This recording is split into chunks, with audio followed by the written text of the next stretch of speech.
श्री स्वामी समर्थ. नमस्कार. आपल्या चॅनलमध्ये परत एकदा खूप खूप स्वागत आहे. स्वामी भक्त हो, तुमच्या सर्व चांगल्या इच्छा मनोकामना स्वामींनी पूर्ण करू देत आणि तुम्हा सर्वांना सुखात ठेवू देत, ही स्वामींचरणी प्रार्थना करते आणि आजच्या व्हिडिओला सुरुवात करते.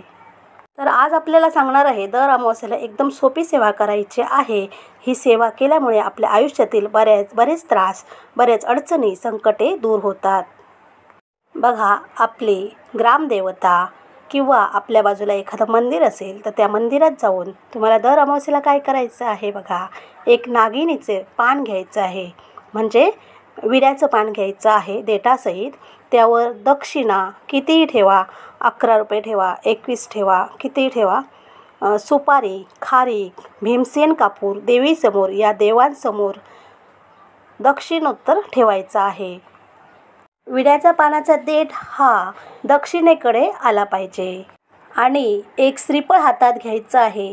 श्री स्वामी समर्थ आज्ञेने आपला मान सन्मान करतोय की माझ्या आयुष्यात ज्या काही अडचणी असतील, संकटे आहेत, ते दूर होऊ देत, असं म्हणून महाराजांचा जय जयकार करून, त्या देवतेंचा जय जयकार करून तो श्रीफळ त्यांच्या चरणी ठेवायचा आहे. त्याचबरोबर जे काही असेल, फुलं, हार, खडीसाखर म्हणून नैवेद्य दाखवायचा आहे. ठराविकपणे आपण सर्वांनी दर अमावास्येला हा कार्यक्रम केला तर आपल्या घरावरील अनेक अशा अशुभ शक्तींचा त्रास कमी होतो. सध्याच्या स्थितीत अनेक प्रकारचे व्हायरस, आजार घरोघरी पोहोचत आहेत. आपलं ह्यातून संरक्षण होण्यासाठी आपल्याला हे करायचं आहे. दर अमावास्येला ज्यांना ग्रहांचा त्रास आहे, शनीची पीडा आहे, त्याने आवर्जून दर शनिवारी मारुतीचं दर्शन घ्यायला पाहिजे. त्याचबरोबर मारुतीच्या मंदिरात स्वतःचा चेहरा, तेल न्यायचं, त्या तेलामध्ये वाटीमध्ये बघून पंतीत ओतायचं आहे. म्हणजे तुम्ही ज्या मारुतीच्या मंदिरात जाणार आहे तिथे जो दिवा चालू असणार त्यामध्ये हे तेल ओतायचं आहे. प्रथम नमस्कार मुद्रा तिथे करायची आहे आणि एक आसन घ्यायचं आहे आणि त्याच मारुतीच्या मंदिरामध्ये तुम्हाला हे वाचायचं आहे. हनुमान चालीसा एकदा मारुती स्तोत्र आणि एकदा लांगुला स्तोत्र. ह्यामुळे ग्रहपीडा नाहीशी होते. ही सर्व स्तोत्र तुम्हाला दिंडोरी प्रणित नित्यसेवा या पुस्तकामध्ये भेटतील. अजून एक महत्त्वाची गोष्ट प्रत्येक स्त्रीने करायची आहे. कोणतेही मंगळवार किंवा शुक्रवार बघून देवीच्या मंदिरात जाऊन एक पाठ दुर्गा सप्तशती करायचा आहे.